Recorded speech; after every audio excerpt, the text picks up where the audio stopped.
الحمد لله رب العالمين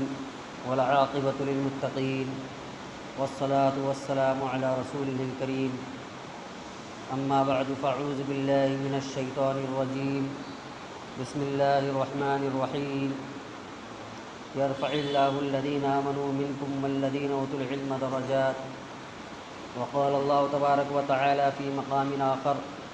إنما يخشى الله من عباده العلماء وقال رسول الله صلى الله عليه وسلم العلماء ورثة الأنبياء أو كما قال عليه الصلاة والسلام۔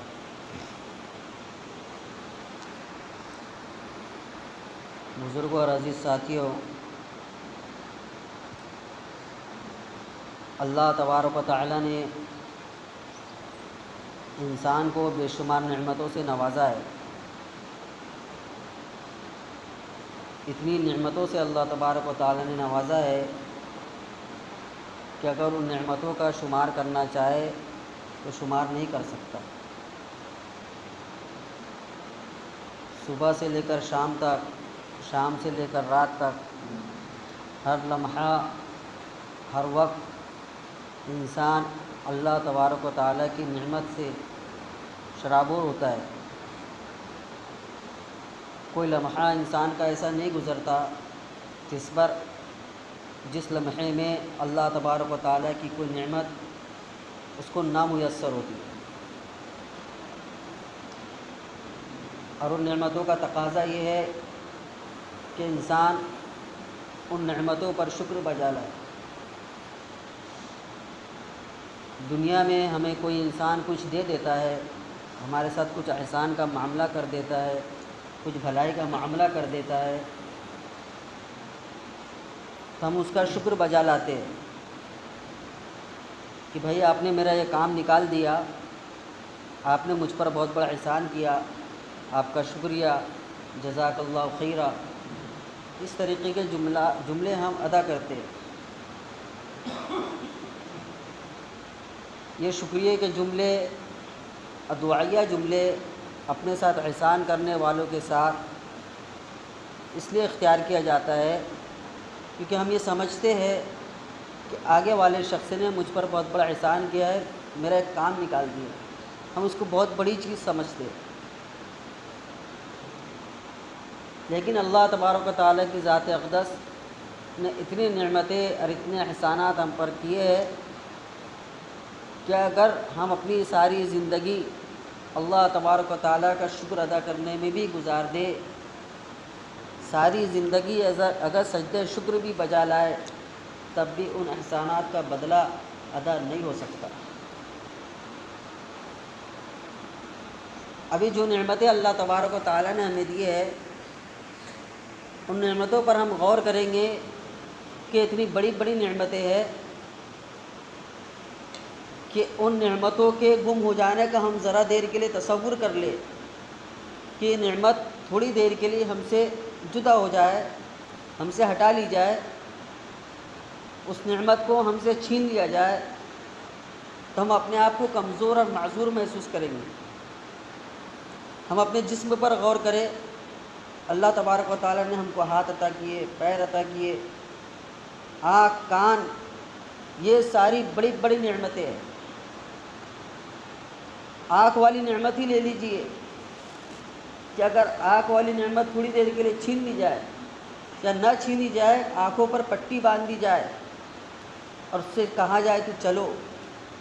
تمہیں اپنی منزل تک پہنچنا ہے، تو اس وقت اس کو احساس ہوگا کہ یہ آنکھ کی نعمت جو اللہ تبارک و تعالیٰ نے مجھے دیکھنے کے لیے دی ہے، یہ کتنی عظیم نعمت ہے۔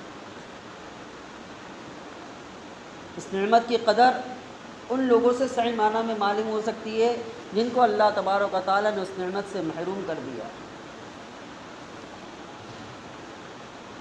ہاتھ اللہ تبارک و تعالیٰ کی عظیم نعمت ہے کہ ہم اس سے جو چاہے پکڑ سکتے ہیں، اپنی ضروریات زندگی کو بجا لاتے ہیں۔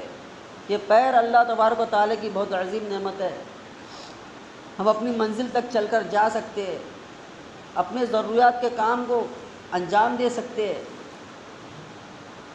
تو یہ نعمتیں اللہ تبارک و تعالیٰ نے دی ہے، تو اس کا تقاضا یہ ہے کہ ان نعمتوں کو ہم صحیح جگہ پر استعمال کریں۔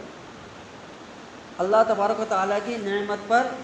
شکر ادا کرنے کا مطلب یہ ہے کہ جو نعمتیں اللہ تبارک و تعالیٰ نے دی ہے اس کو صحیح طریقے سے ادا کیا جائے، صحیح طریقے سے استعمال کیا جائے۔ اللہ تبارک و تعالیٰ نے ان نعمتوں کو دے کر ہمیں آزاد نہیں چھوڑا ہے کہ تمہیں آنکھ دے دی گئی ہے، اب تم اس آنکھ سے جو چاہے دیکھو، جائز بھی دیکھ رہے ہیں، ناجائز بھی دیکھ رہے ہیں، بلکہ آنکھوں کے دیکھنے کے لیے ایک حدود اللہ تبارک و تعالیٰ نے ایک حد مقرر کر دی ہے۔ اب بندوں سے کہہ دیا ہے کہ یہ آنکھ جو میں نے تمہیں دی ہے اس سے کن چیزوں کو دیکھنا ہے، کن چیزوں کو نہیں دیکھنا ہے۔ جن چیزوں کو دیکھنے کی اجازت دی گئی ہے اس کو دیکھنا، اور جن چیزوں سے دیکھنے سے منع کر دیا گیا ہے اس سے رک جانا، یہ آنکھ کی نعمت پر شکر بجا لانا۔ آنکھ کی نعمت پر شکر بجا لانا یہ ہے کہ جن چیزوں کو اللہ تبارک و تعالیٰ نے دیکھنے کا حکم دیا ہے اس کو دیکھے، یا جس کو دیکھنے کو جائز قرار دیا اس کو دیکھے، اور جس سے روک دیا اس سے رک جائے، یہ ہے شکر بجا لانا۔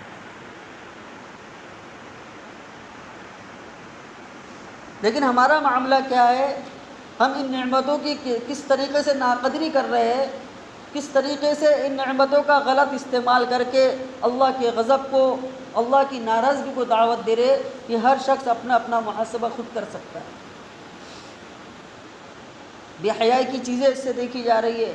فحاشت کی چیزیں اس سے دیکھی جا رہی ہے۔ ایمان والوں کو حکم ہوا قل للمؤمنین یغضوا من ابصارہم، کہہ دیجئے مومنین سے کہ وہ اپنی نگاہ کو نیچی رکھے۔ تو یہ نگاہ جو اللہ تبارک و تعالیٰ نے عطا کی ہے مومن مرد، اب مومن عورتوں کو یہ حکم دیا جا رہا ہے کہ اپنی نگاہ کو نیچی رکھے۔ نگاہ کو نیچی رکھنے کے لیے اس لیے کہا جا رہا ہے تاکہ تمہاری نگاہ بے حیائی کی جگہ پر نہ پڑ جائے، فحاشت کی جگہ پر نہ پڑ جائے، عریانیت کی جگہ پر نہ پڑ جائے، تمہاری نگاہ کا وہ استعمال نہ ہو جائے جس سے اللہ تبارک و تعالیٰ ناراض ہوتا ہے۔ اللہ تبارک و تعالیٰ نے نگاہ کو نیچی رکھنے کا حکم بے حیائی اور فحاشیت اور عریانیت سے بچنے کے لیے دیا ہے۔ لیکن آج ہمارے ماحول اور ہمارے معاشرے میں موبائل، انٹرنیٹ، سوشل میڈیا، اس کے غلط استعمال کی وجہ سے، دیکھیں ان چیزوں کے غلط استعمال کی وجہ سے کوئی بھی ایجادات فی نفسی ہی غلط نہیں ہوتی۔ ہمارا استعمال جب غلط ہوتا ہے تو وہ چیز غلط ہو جاتی ہے۔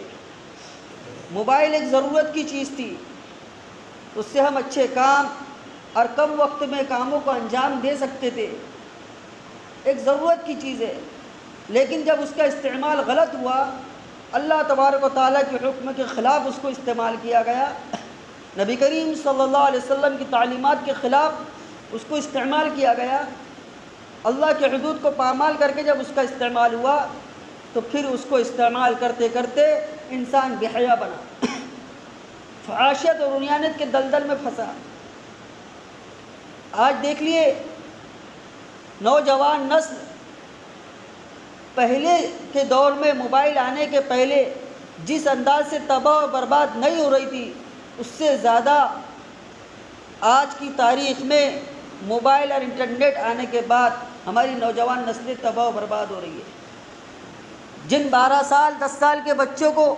لفظ فحاشیت نہیں سمجھتا تھا، عریانیت نہیں سمجھتی تھی، عریانیت کسے کہتے ہیں، فحاشیت کسے کہتے ہیں، برہنہ ہونا کسے کہتے ہیں،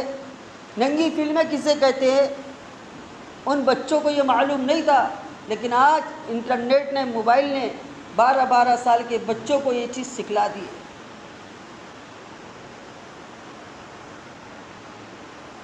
اب ہم یہ کہہ کر اپنے آپ کو تسلی نہیں دے سکتے کہ موبائل نے بچوں کو خراب کر دیا، موبائل نے بچوں کو خراب کر دیا، انٹرنیٹ نے بچوں کو خراب کر دیا۔ یہ چیز کہہ کر، یہ چیز بول کر آپ اللہ تبارک و تعالیٰ کیا بری نہیں ہو سکتے۔ اس معاملے سے بری ہونا ہے، اس معاملے سے جو نکلنا ہے اللہ تبارک و تعالیٰ کے غضب سے بچنا ہے تو ہم کو اپنی نسلوں کی حفاظت کرنا ہوگا، اپنے بچوں کی حفاظت کرنا ہوگا۔ یا ایھا الذین آمنوا قوا انفسکم واہلیکم نارا، اے ایمان والو بچاؤ اپنے آپ کو اور اپنے اہل و عیال کو آگ سے۔ ہر اس کام سے اولاد کو بچانا ضروری ہے جو کام اس کو جہنم کی طرف لے جانے والا ہے۔ ہر اس کام سے بچے کو بچانا ضروری ہے جو کام اس کو اللہ تبارک و تعالیٰ کے غضب کی دعوت دینے والا ہے۔ ہر اس کام سے بچے کو بچانا ضروری ہے جس سے رب ناراض ہوتا ہے۔ یہ ہماری ذمہ داری ہے۔ اصلاح کا پیغام، اصلاح کی ابتدا، اصلاح کی شروعات یہ اپنے بچوں سے، اپنے آپ سے ہونی چاہیے۔ آج بچے نے ضد کر لیا کہ مجھے موبائل ہونا، مجھے نیٹ ڈلا کر دو۔ ہم بچوں کے ان خواہشات کو معصوم خواہش سمجھ کر پوری تو کر دیتے ہیں، لیکن کبھی ہمیں اس بات کی توفیق نہیں ہوتی کہ ہمارے بچے کے پاس یہ جو موبائل ہے اس کا استعمال کس طریقے سے ہو رہا ہے۔ میرا بچہ موبائل پر کیا کر رہا ہے، میرا بچہ موبائل کو کس طریقے سے استعمال کر رہا ہے۔ خدا را غور کریے اور اپنی نسلوں کو تباہ ہونے سے بچا لیجئے، تباہ و برباد ہونے سے بچا لیجئے۔ نہیں تو ایک وقت ایسا آئے گا کہ موبائل اور یہ گندگی اور فحاشیت اور عریانیت کے دلدل میں پھنس کر اولاد اتنی دور نکل جائیں گی، بے حیائی کے اندر اتنی دور نکل جائیں گی، فحاشیت اور عریانیت کے اندر اتنی دور نکل جائیں گی کہ اگر تم اپنی ساری کوشش، سارا زور لگا دو گے اولاد کو بدلنے کے لیے، اصلاح کی طرف لانے کے لیے، فحاشیت سے بچانے کے لیے، تب بھی بچا نہیں سکو گے۔ آج موبائل، انٹرنیٹ، سوشل میڈیا یہ اس قدر عام ہو چکا ہے کہ اگر ہم اس کو بند کرانا چاہیں، اگر ساری دنیا کے لوگ بھی اگر اس بات کی کوشش کر لے کہ اس کو بند کرا دیا جائے، سوشل میڈیا کا خاتمہ کر دیا جائے، یوٹیوب کا خاتمہ کر دیا جائے، انٹرنیٹ کا خاتمہ کر دیا جائے، تو یہ چیز ممکن نہیں ہے، ایسا آپ نہیں کر سکتے۔ لیکن کم از کم ہم یہ کر سکتے ہیں کہ جو ہماری نسلیں انٹرنیٹ کے اندر، سوشل میڈیا کے اندر گھسی ہوئی ہے ان کا رخ موڑ دیں۔ ہم یہ کر سکتے۔ اصل تو ہونا یہی چاہیے، اصل ہونا یہی چاہیے کہ جس چیز کی وجہ سے فحاشیت اور عریانیت پھیل رہی ہے، وہ نوجوان، وہ معصوم بچے جو عریانیت نہیں سمجھتے تھے، برہنہ ننگی فلمیں نہیں سمجھتے تھے، آج وہ اپنی رات، ساری رات ننگی فلمیں دیکھنے کے اندر گزار رہے ہیں، تو ان کا رخ ہم موڑ سکتے ہیں۔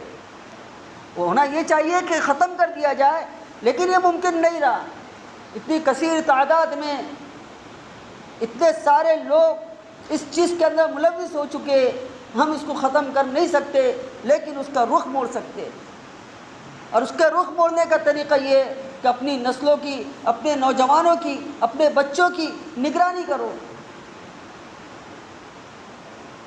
جاسوسی کو، کسی کے ٹو میں لگنے کو اسلام کے اندر منع کیا گیا ہے،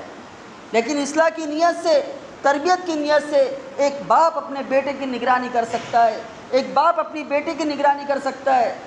تو بچوں کی نگرانی کیجیے کہ بچہ کس طریقے سے موبائل کو چلا رہا ہے، موبائل کا کس طریقے سے استعمال کر رہا ہے۔ کہیں ایسا تو نہیں کہ میرے اپنے بچے کو موبائل لا کر دے دیا لیکن اس کی راتیں ننگی فلموں میں دیکھ کر گزر رہی ہے۔ آج ہمارا معاشرہ، ہمارا گھر جو ایک تباہی کا اڈا بن چکا ہے، بربادی کا اڈا بن چکا ہے، سکون غائب ہو چکا ہے، راحت اور آرام والی زندگی ہم سے بہت کوسوں دور جا چکی ہے۔ اس کی سب سے بڑی وجہ یہ ہے، کیا دیندار، کیا بے دین، کیا عالم، کیا جاہل، ہر گھر، ہر فرد بے حیائی کے اس کام کے اندر مبتلا ہے۔ پہلے جب موبائل اور انٹرنیٹ نہیں آیا تھا، موبائل اور انٹرنیٹ جب نہیں آیا تھا، جس دیندار کے گھر میں ٹی وی ہوتی تھی، اگر کسی دیندار شخص کے گھر میں ٹی وی آ جائے یا کسی مولوی صاحب کے گھر میں ٹی وی آ جائے تو اسے بڑی بری نظر سے دیکھا جاتا تھا، بڑی حقارت کی نظر سے دیکھا جاتا تھا۔ آپ تھوڑے پہلے 20 سال پہلے کے دور پر جائیے، آپ سوچئے کہ 20 سال پہلے کیا ماحول تھا کہ اگر کسی شخص نے، کسی دیندار شخص نے، کسی دعوت کے کام کرنے والے ساتھی نے گھر میں ٹی وی رکھ لیا، یا کسی ذمہ دار ساتھی نے اگر ٹی وی رکھ لیا تو اسے بڑا معیوب سمجھا جاتا تھا، بہت بری بات سمجھی جاتی تھی۔ ہم نے تو یہاں تک کہ دیکھا کہ آج سے 20 سال پہلے اگر کسی امام صاحب کے گھر میں ٹی وی ہوتا تھا تو اس کو امامت سے ہٹا دیا جاتا تھا۔ ہمارے یہاں خود یہ ساری چیزیں ہوئی ہیں۔ اس وقت لوگوں کے اندر ایک ایمانی حرارت تھی، وہ ایمانی حرارت اب کم ہو چکی ہے، اور اس کے کم ہونے کی وجہ یہ ہے کہ ہم نے ہر گھر کے اندر موبائل کو عام کر دیا اور اس کا غلط استعمال شروع کر دیا۔ حالانکہ موبائل کے اور انٹرنیٹ کے بہت سے فائدے بھی ہیں، بہت سے بڑے بڑے کام اس سے انجام پا رہے ہیں، لیکن اس کا جب غلط استعمال کیا جانے لگا تو اس سے بے حیائیاں زیادہ پھیلنے لگی۔ اب یہ اتنی عام ہو چکی ہے کہ پہلے گھر میں ٹی وی رکھنے کو برا سمجھا جاتا تھا، لیکن اب موبائل کے اندر فلمیں بھی آ رہی ہے، موبائل میں گانے بھی آ رہے ہیں، موبائل میں جو ہے بے حیائی کی چیزیں بھی آ رہی ہے، لیکن اب کسی کو کوئی فرق نہیں پڑتا۔ یہ 20 سال میں ایسا کیا ہو گیا؟ یہ 15-20 سال کے اندر ایسا کیا ہو گیا کہ جن چیزوں کو ہم 15-20 سال پہلے بہت بری سمجھتے تھے، بہت غلط سمجھتے تھے، ایسے شخص کے پیچھے نماز پڑھنا بھی گوارا نہیں کرتے تھے، لیکن آج ہماری نوجوان نسلیں، ہمارے بڑے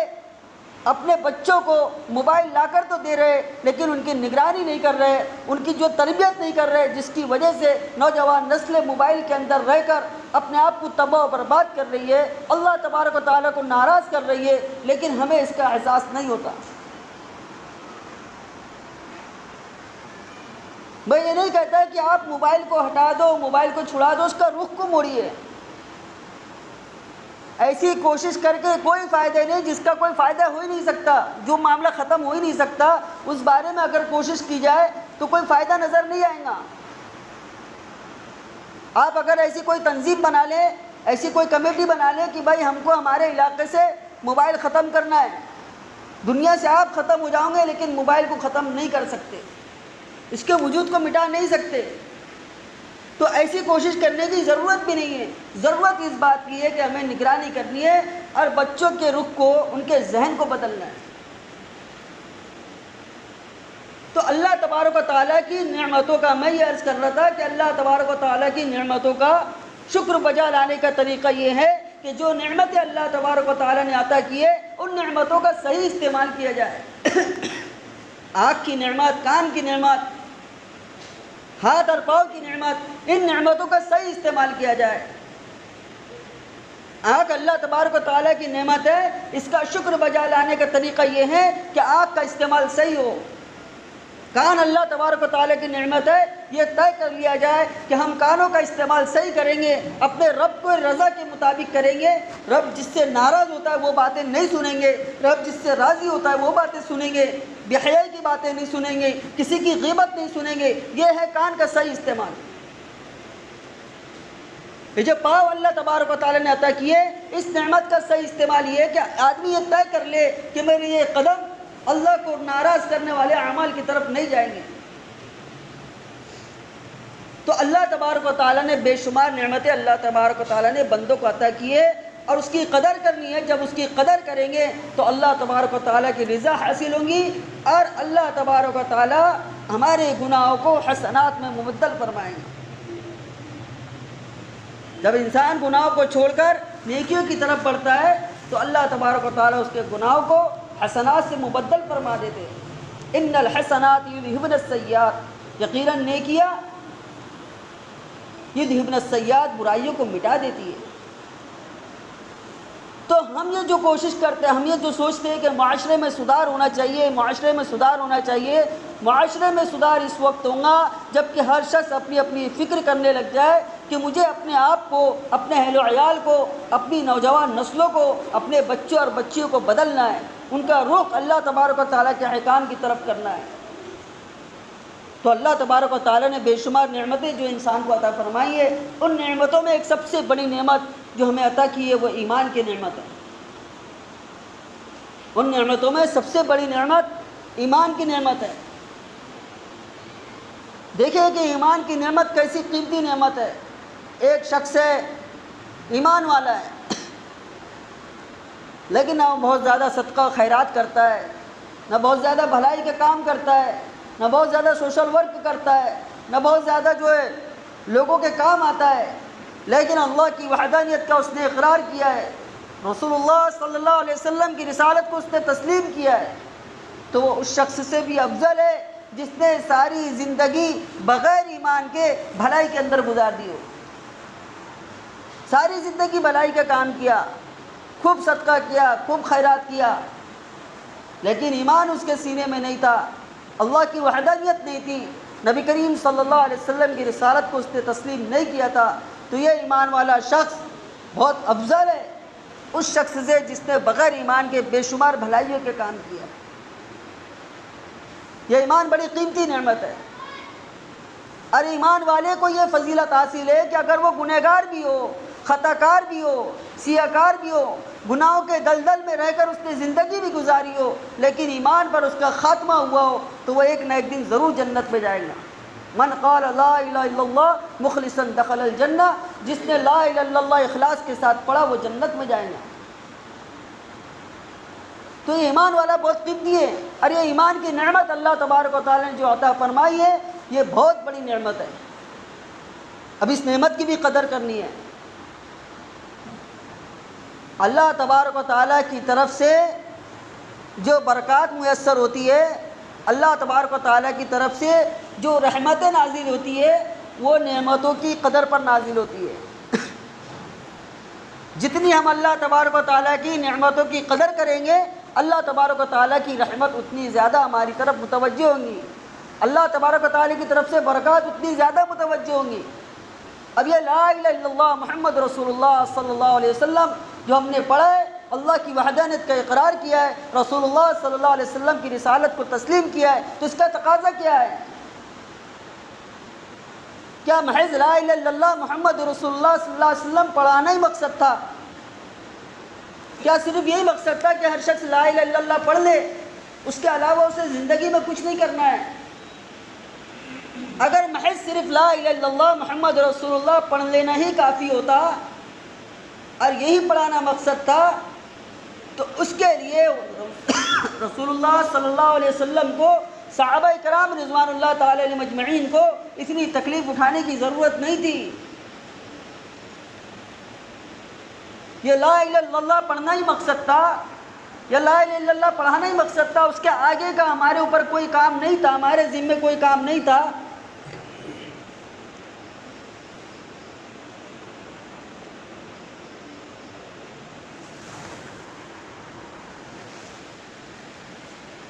تو پھر صحابہ کرام رضوان اللہ تعالی علیہم اجمعین نے اتنی تکالیف کیوں اٹھائی؟ کفار مکہ، مشرکین مکہ اس بات سے بخوبی واقف تھے کہ رسول اللہ صلی اللہ علیہ وسلم جو قولوا لا الہ الا اللہ تفلحون فرما رہے ہیں کہ لوگوں لا الہ الا اللہ کہہ لو کامیاب ہو جاؤں گے، اس کا مطلب صرف لا الہ الا اللہ کہنا نہیں ہے،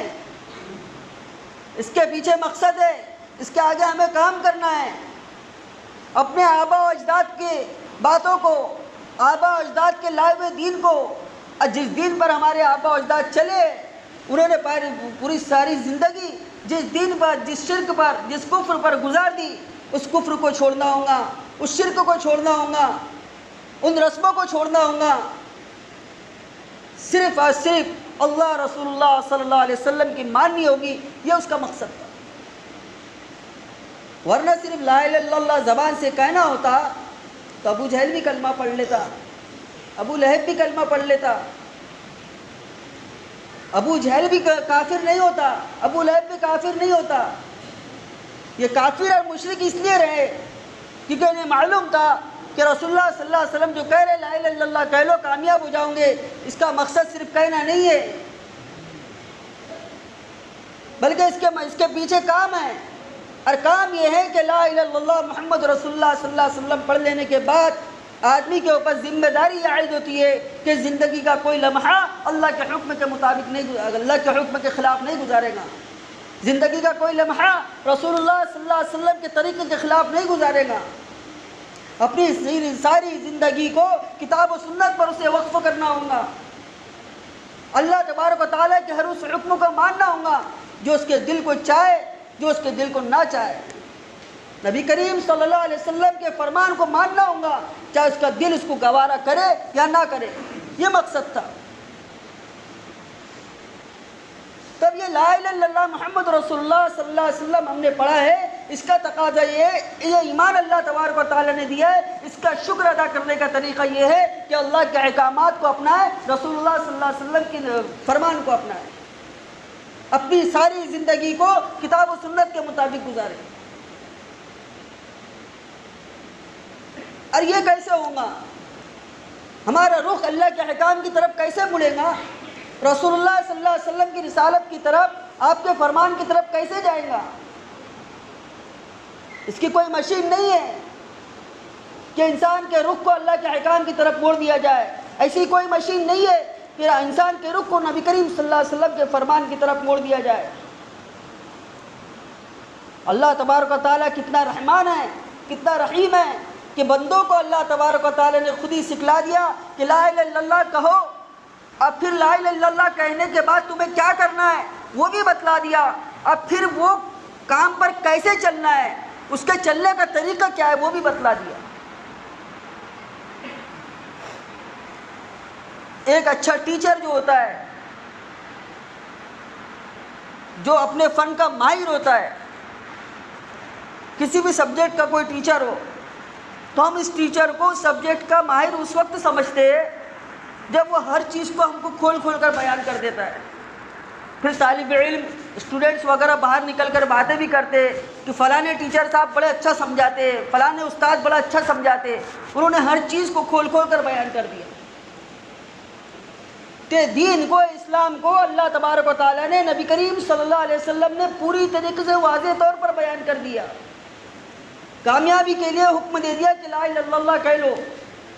پھر لا الہ الا اللہ کہنے کے بعد تمہیں کیا کرنا ہے؟ اللہ کے احکام پر چلنا ہے، اپنی زندگی کے رخ کو موڑنا ہے، میرے نبی پر ایمان لا کر اس کے فرمان کو اپنانا ہے، کتاب و سنت کے مطابق زندگی گزارنا ہے۔ یہ بھی بتلا دیا کہ لا الہ الا اللہ کا مقصد یہ، کامیابی لا الہ الا اللہ میں ہے۔ لا الہ الا اللہ پڑھنے کے بعد پھر کیا کرنا ہوگا کہ کامیاب ہوں گے؟ کتاب و سنت کو اپنانا ہوگا تو کامیاب ہوں گے۔ اب اپنی زندگی کا رخ کتاب و سنت کی طرف کیسے موڑیں گے وہ بھی اللہ تبارک و تعالی نے بتا دیا کہ وہ رخ جو مڑے گا، یرفع اللہ الذین آمنوا منکم والذین اوتوا العلم درجات۔ اللہ تبارک و تعالی فرماتا ہے کہ اللہ تبارک و تعالی تم میں سے ایمان والوں کے اور اہل علم کے درجات کو بلند کرتا ہے۔ ایمان کے بعد اللہ تبارک و تعالی نے یہاں پر نماز کا ذکر نہیں کیا، روزے کا ذکر نہیں کیا، حج کا ذکر نہیں کیا، زکوٰۃ کا ذکر نہیں کیا۔ اللہ تبارک و تعالی نے یہ نہیں فرمایا کہ اللہ تعالیٰ ایمان والوں کے اور زکوٰۃ دینے والے کے درجات کو بلند کرتا ہے، ایمان والوں کے نماز پڑھنے والوں کے درجات کو بلند کرتا ہے، ایمان والوں کے حج کرنے والوں کے درجات کو بلند کرتا ہے، یہ نہیں فرمایا، بلکہ ایمان کے بعد اللہ تبارک و تعالی نے درجات کی بلندی کا سبب اگر کسی چیز کو قرار دیا ہے وہ علم ہے۔ تو پتہ چلا کہ ایمان لانے کے بعد کامیابی ملیں گی اللہ کے احکام پر چلنے سے، اور اللہ کے احکام کی طرف ہمارا رخ مڑے گا علم کے ذریعے سے۔ ظاہری بات ہے ایک انسان کو اگر یہ معلوم ہی نہ ہو کہ مجھے نماز کیسی پڑھنی ہے یا نماز پڑھنا فرض ہے، نماز پڑھنا فرض ہے، اس کا معلوم ہونا یہ ایک علم ہے۔ اب ایک شخص ایمان تو لا لیا لیکن اس کو یہ بات معلوم ہی نہیں ہے کہ یہ نماز پڑھنا فرض ہے، تو اس فرض کو کیسے ادا کرے گا؟ پھر چلو اس نے یہ معلوم تو کر لیا کہ نماز پڑھنا فرض ہے، لیکن نماز کیسے پڑھی جاتی ہے جب تک کہ اسے وہ معلوم نہیں ہوگا تو اپنے رب کو جس طریقے سے راضی کرنا چاہیے، جس سے اللہ تبارک و تعالیٰ راضی ہوتا ہے، ویسا راضی نہیں کر سکتا۔ تو ایمان کے بعد سب سے عظیم نعمت وہ علم کی نعمت ہے۔ یاد رکھیے کہ کئی بار بھی قرآن و حدیث کے اندر علم کی فضیلت بیان کی گئی ہے یا حصول علم کی ترغیب دی گئی ہے تو اس سے مراد دنیاوی علم قطعاً نہیں ہوتا، اور یہ بات حدیث سے ثابت ہے کہ علم سے مراد قرآن و سنت کا علم ہے۔ یہ دنیاوی جو فنون ہم حاصل کرتے ہیں، اسکول کا علم، کالج کی پڑھائی، سائنس، میتھس، یہ ساری چیزیں علم نہیں ہے، یہ فنون ہے۔ آج ہماری سب سے بڑی گمراہی یہ ہے کہ ہم نے فنون کا نام علم رکھ دیا۔ فنون علم نہیں ہے، اللہ کے رسول صلی اللہ علیہ وسلم نے فرمایا العلم ثلاثۃ کتاب اللہ و سنت رسول اللہ وما سوا ذلک فهو فضل، کہ علم تو کتاب اللہ ہے اور سنت رسول اللہ ہے، اور کتاب و سنت کے ذریعے سے جو مسائل نکالے جاتے ہیں وہ مسائل کو علم دین ہے، اس کے علاوہ جتنی بھی چیزیں وہ سب فنون ہیں۔ تو ہم اس خیال کے اندر ہے کہ ہم اپنے بچوں کو کالج اور یونیورسٹی، سائنس، میتھس، پیتھولوجی، یہ ساری چیزیں اگر ہم پڑھا رہے تو ہم نے اس کا نام علم رکھ دیا، یہ علم نہیں ہے۔ طلب العلم فریضۃ علی کل مسلم و مسلمہ جو کہا گیا ہے کہ علم کا حاصل کرنا ہر مسلمان مرد عورت پر فرض ہے، تو اس سے مراد علم دین ہے۔ شیطان نے ہمیں سکھلا دیا کہ علم حاصل کرو، چاہے دنیا کا علم ہو چاہے دین کا علم ہو، اور یہی وجہ سے علم دین سے ہمارے اندر غفلت ہے کہ ہم کہیں نہ کہیں یہ سوچتے کہ علم تو کوئی بھی حاصل کرنا فرض ہے، کہیں نہ کہیں ہمارے خیال میں یہ بات موجود ہے کہ ہم یہ سمجھ رہے ہیں کہ علم کوئی بھی حاصل کیا جائے، علم علم ہوتا ہے، حالانکہ ایسا نہیں ہے۔ دنیاوی فنون حاصل کرنے کو علم سمجھنا یہ کم علمی کی وجہ سے، کتاب و سنت سے ناواقفیت کی وجہ سے۔ اور پھر دیکھیں کہ ہم جو ہے اپنے بچوں کو اسکول کی، کالج کی جو تعلیم دلاتے ہیں، آج جو بھی شخص اپنے بچوں کو اسکول کی تعلیم دلاتا ہے وہ اس کے خلاف نہیں ہوں، اور کوئی بھی عالم دین ہمارے اکابرین اسکول کی تعلیم اور کالج کی تعلیم کے خلاف نہیں ہے، بلکہ آج یہ وقت کی ضرورت ہے۔ کالج کی تعلیم حاصل کرنا، دنیاوی فنون حاصل کرنا، یہ آج وقت کی ضرورت ہے، لیکن اس ضرورت پر اتنا نہ لگ جائے کہ علم دین پر ہم اس کو غالب سمجھنے لگے۔ لیکن ہمارے ساتھ آج وہی ہو رہا ہے۔ آج کسی سے بھی پوچھو کہ بھائی تم اپنے بچوں کو کیا پڑھا رہے ہو؟ میرا بچہ بھی ڈی ایڈ کرے گا، میرا بچہ بھی بی ایڈ کرے گا، میرا بچہ بھی بی ایم ایس ڈاکٹر بنے گا، میرا بچہ ایم بی بی ایس کرے گا۔ پھر اس شخص سے یہ پوچھیے آپ کہ بھائی تم یہ کیوں پڑھا رہے ہو؟ تو وہ شخص یہ کہے گا کہ میں اس لیے پڑھا رہا ہوں تاکہ میرے بچے کا مستقبل بن جائے، میں اس لیے پڑھا رہا ہوں، میں اپنے بچے کو ٹیچر اس لیے بنانا چاہتا ہوں تاکہ اس کا مستقبل بن جائے، میں اپنے بچے کو اس لیے پڑھانا چاہتا ہوں ڈاکٹر بنانا چاہتا ہوں تاکہ اس کا مستقبل بن جائے، میں اپنے بچے کو انجینئر بنانا چاہتا ہوں تاکہ اس کا مستقبل بن جائے، اس کا فیوچر بننا چاہیے۔ اچھا، یہ جو فیوچر بنانے کی کوشش ہم کر رہے ہیں، یہ فیوچر کب تک کے محفوظ رہے گا؟ آپ کا بچہ ڈاکٹر بن جائے گا، لیکن ایک وقت اس کے اوپر بھی ایسا آنا ہے کل نفس ذائقۃ الموت، یہ مستقبل ختم ہونے والا ہے، ہمیشہ نہیں رہنے والا۔ آپ کا بچہ ڈاکٹر بنے، انجینئر بنے، ماسٹر بنے، کچھ بھی بن جائے، دنیاوی فنون اور دنیاوی ڈگریاں جتنی چاہے لے لے، لیکن اس کا یہ مستقبل ختم ہو کر رہے گا۔ ایک وقت موت آئیں گی اور مستقبل یہ ختم ہو جائے گا جو دنیا کے اندر محدود ہے۔ تو ہم بھی تو یہ کہتے ہیں کہ بھائی مستقبل کی تیاری کرو۔ آپ لوگوں کو، آپ اپنے بچوں کو اس مستقبل کی تیاری کرنے میں لگا رہے ہیں جو مستقبل ختم ہونے والا ہے، جو مستقبل فنا ہونے والا ہے، اور ہمارے بڑے علماء اکرام اس مستقبل کی تیاری میں لگا رہے ہیں جو کبھی ختم ہونے والی نہیں ہے۔ آخرت کی زندگی یہ بھی مستقبل کی زندگی ہے، ایک ایسے مستقبل کی ہم کو بہت فکر ہے جو ختم ہو جائے گا، جو فنا ہو جائے گا، لیکن وہ مستقبل جو کبھی ختم نہیں ہوگا، اور وہ نہیں اگر بن سکا، وہ مستقبل اگر اس کا نہیں بن سکا، وہ مستقبل اگر اس کا خراب ہو گیا تو اسے کبھی سدھارنے کا موقع بھی نہیں ملے گا، کبھی سدھارنے کا موقع بھی نہیں ملے گا۔ دنیا کا مستقبل اگر اس کا خراب ہو جاتا ہے، آپ کا بیٹا ڈاکٹر آپ اس کو بنانا چاہتے تھے، ڈاکٹر نہیں بن سکا تو بزنس مین بن سکتا ہے، تاجر بن سکتا ہے، کچھ نہ کچھ بن کے اپنا مستقبل کو سنوار سکتا ہے، لیکن آخرت والا مستقبل اگر آپ نے خراب کر دیا دنیاوی چکر میں رہ کر تو وہ مستقبل کبھی بنے گا نہیں، اور نہ بنانے کے لیے موقع دیا جائے گا۔ قرآن کریم میں اللہ تبارک و تعالی نے ارشاد فرمایا ربنا اخرجنا نعمل صالحا غیر الذی كنا نعمل جب جہنم کے اندر داخل کر دیے جائیں گے تو اپنے مستقبل کو پھر سے بنانے کے لیے اللہ تبارک و تعالیٰ سے مہلت مانگیں گے، اے اللہ ہمیں دنیا میں بھیج دے، اے اللہ ہمیں دنیا میں دوبارہ بھیج دے۔ اب ہم دنیا میں جب دوبارہ جائیں گے تو کبھی نیک اعمال کے علاوہ کوئی عمل نہیں کریں گے، ہر وقت نیک عمل کریں گے، ہر وقت اچھے کام کریں گے، لیکن اللہ تبارک و تعالیٰ کی طرف سے آواز آئیں گے اولم نعمرکم ما یتذکر فیہ من تذکر، کیا ہم نے تم کو اتنی عمر نہیں دی تھی کہ تم اس عمر کے اندر کچھ نصیحت حاصل کرنا چاہتے تو نصیحت حاصل کر لیتے؟ کیا تمہارے پاس کوئی ڈرانے والا نہیں آیا تھا؟ فذوقوا فما للظالمین من نصیر، اللہ کے عذاب کو چکھو، ظالموں کا کوئی مددگار نہیں ہوتا، تو مہلت چھین لی جائیں گی۔ تو علم دین کا حاصل کرنا، قرآن و سنت کا علم حاصل کرنا، جتنی چیزیں فرض ہے اس کو بجا لانا، اس کو بجا لانے کے لیے اس کو علم حاصل کرنا، یہ ہر مرد عورت پر فرض ہے، اس کا حاصل کرنا ضروری ہے۔ علماء اکرام سے جڑ کر، نوجوانوں کے مکتب کی شروعات کر کے، بچوں کے مکتب کی شروعات کر کے،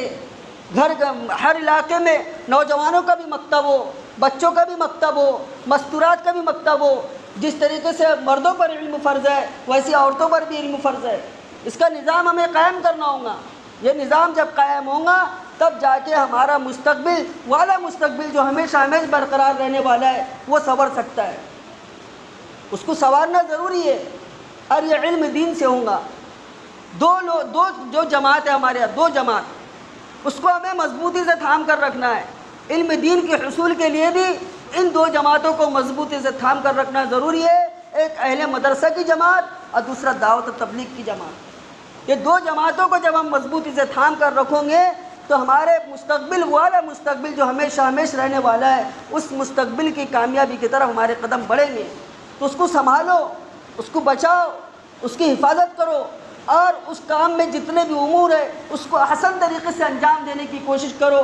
بے شمار جماعتیں آئی، بے شمار تنظیمیں آئی، بے شمار کام کرنے والے آئے، بے شمار دین کا کام کیا لوگوں نے، اللہ تبارک و تعالیٰ ان کے کام کو قبول فرمائے۔ لیکن جو کام اللہ تبارک و تعالیٰ نے اہل مدرسے سے لیا ہے، تبلیغی جماعت سے لیا ہے، دعوت و تبلیغ کے کام سے لیا ہے، وہ کام اللہ تبارک و تعالیٰ نے آج تک کے روئے زمین پر کسی سے نہیں لیا۔ تابعین کے دور کے بعد یہی دو جماعت ایسی گزری ہے جس کی وجہ سے اتنا عظیم انقلاب آیا ہے۔ آپ تاریخ اٹھا کر دیکھیے، تابعین تبع تابعین کے بعد جو دور امت مسلمہ پر گزرا ہے، ضلالت اور گمراہی کا دور، بے-حیائی کا دور، اب مسلمانوں کی قتل و غارت گیری کا دور، اس کے بعد روئے زمین پر بڑا انقلاب جب بھی آیا ہے، عظیم انقلاب جب بھی آیا ہے، لوگ دین کی طرف جوک در جوک اب بے شمار تعداد میں آئے ہیں، تو یہ دو جماعت کی وجہ سے آئے۔ تو یہ دو جماعت کو بہت عظیم نعمت سمجھو، اس کو اپنے لیے بہت عظیم دولت سمجھو، اور اس کے اندر لگ کر اپنی اخروی زندگی کو بنانے کی کوشش کرو۔ اور ایک گزارش اور کرنی تھی کہ ہم لوگ جو 4-5 ساتھی کامٹی سے آئے ہوئے، ناگپور ضلع میں کامٹی شہر آتا ہے، اور ہمارے 2 ادارے وہاں پر چلتے ہیں۔ ایک تو مستورات کا جو مکتب چلتا ہے جو پیلی ندی کے علاقے میں، اور دوسرا جو ہے واتھوڑا چوک پارٹی کی طرف ایک مدرسہ چلتا ہے جو بچوں کا ہے، جس میں دارالاقامہ میں بھی کچھ بچے رہتے ہیں اور مقامی بچے بھی پڑھتے ہیں۔ تو ہمارے کچھ ساتھی ہیں یہاں پر، تو مدرسے کا جو تقاضا ہے، مکتب کا بھی تقاضا ہے جس میں مستورات پڑھتی ہے، وہاں کی معلمات کی جو تنخواہ کا اب تک کے کوئی نظم نہیں ہے۔ 4 سال سے مستورات پڑھا رہی ہے، معلمات پڑھا رہی ہے، لیکن ان کا تنخواہ کا کوئی نظم نہیں ہے۔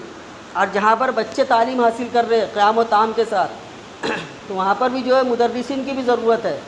مدرسین کے علاوہ جو بچوں کا کھانے پینے کا جو نظم ہے اور ان کی کتاب ہے، کاپی ہے، یہ ساری مدرسے کی ایک جو معقول ضروریات ہوتی ہے، اس کے لیے آپ لوگوں کی جو تعاون کی ضرورت ہے۔ جو حضرات بشاشت کے ساتھ بخوشی مدرسے کا تعاون کرنا چاہے، نماز کے بعد مدرسے کے وہ ساتھی بیٹھیں گے، آپ حضرات اگر تعاون کرنا چاہے تو تعاون کر دے۔ اللہ تبارک و تعالیٰ دین کے کام میں پیسہ لگانے والوں کو دوگنا اجر عطا فرماتا ہے۔ ایک اجر تو یہ ملتا ہے حسن سلوک کرنے کا اجر، اور دوسرا اشاعت اسلام کا اجر، یعنی دین کو پھیلانے میں مدد کرنا۔ اور اللہ تبارک و تعالیٰ حکم ہے تعاونوا علی البر والتقوی، نیکی کے کاموں میں، تقوی کے کاموں میں تعاون کیا کرو۔ تو جو بھی ساتھی اپنی بشاشت کے ساتھ، دیکھیے اخلاص کا اللہ کے راستے میں 1 روپیہ بھی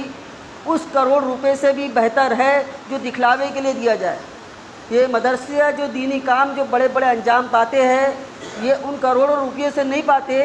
جو دکھاوے کے لیے دیے جاتے، بلکہ اس 1 روپیے سے جو انجام پاتے ہیں کام، جو اخلاص کے ساتھ دیے جاتے. تو آپ حضرات میں سے جو بھی تعاون کرنا چاہے تعاون کر سکتا ہے. اللہ تعالیٰ کہنے سننے زیادہ عمل کے توفیق عطا فرمائے. آمین. وآخر دعوانا الحمد